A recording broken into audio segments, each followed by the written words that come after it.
big bad wolves. We've all heard the stories. If there's a bad guy in a fairy tale, it's usually the wolf. But do they deserve this scary reputation? Our reporter Joe is out in the park and will be bringing us a special report. So stay with us for this in-depth investigation. Wolves, do they deserve their fairy tale reputation?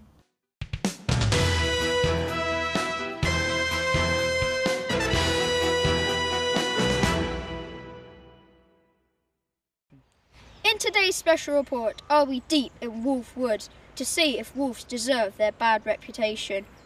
As you look at our pack of Canadian timber wolves, superstition and fairy tales will spring to mind, making this section of the safari park perhaps the most haunting. If you are lucky enough to hear them howling, it will conjure up a picture of a winter's night and a full moon. So let's see what we can find out about the wolves. And joining me today is Bob Trollope, who works here with the wolves at Longleat. Hello, Bob. Hi, Joe. You've been working with wolves for several years now. What is it about them that fascinates you? I've been working with wolves for 27 years, and I think that they are some of the most fascinating but misunderstood animals that we have here at Longleat. So, Bob, why do wolves howl? Well, Joe, wolves howl to communicate to each other. If they're spread about in an area, they will call and they will all gather into one group. And also, it's to alert any other packs that may be around that they are near their territory. So who's the leader of the pack? Well, the leader of the pack is called the alpha, and it can be a male or a female, depending on the group size. And why are wolves so sociable? They're very sociable because they need to be sociable. They need to have the numbers in the pack to actually ward off other packs, and they are very sociable animals, like your own domestic dog. I'm sorry, Bob, but I'm going to have to stop you there. We must return to the studio for an urgent news flash. We will return to our special report shortly, but we have news coming in of a major incident at Grandma's cottage. Let's go live for an eyewitness report. It was just awful. I came down to the cottage to see Grandma, but she wasn't there. Instead, there was a wolf dressed in her clothes and in her bed. It might have eaten me if the woodman hadn't saved me.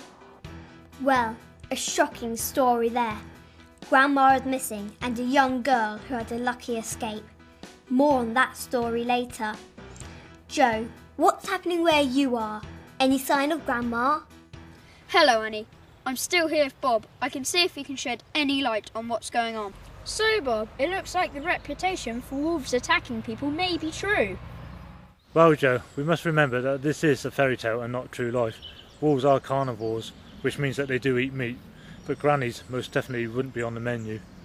In the wild, they sometimes eat large animals such as deer, but most of their diet will consist of small animals such as mice, rabbits, squirrels.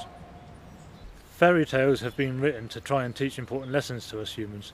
The wolf is often seen as a clever, cunning animal, and so is used as a character in fairy tales to help explain these important messages. That's great, Bob. Let's get back to Annie in the studio. Annie. Police are still searching for those responsible for the recent series of attacks on houses. In recent weeks, 2 houses have been destroyed under mysterious circumstances and their occupants are still missing.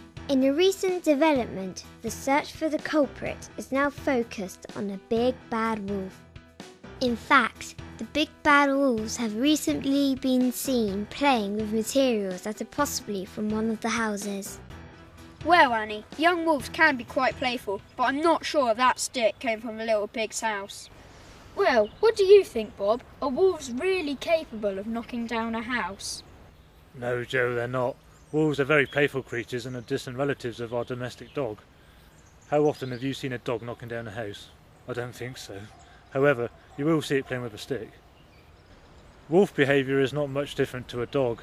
They will wag their tails when happy, their hair on their back bristles when angry. The family life and structure is very important to them, and just like dogs, wolves are truly fascinating animals that us humans need to respect and work with. So, does the wolf really deserve its storybook reputation? No. Well, you heard it here first, and there's no need to be afraid of the big bad wolf. In fact, it's all just fairy tales. So come and see us again soon and have a close look at our pack of Canadian timber wolves. Joe, thank you for that special report. If you'd like to find out more about wolves, you can download this week's activity sheet.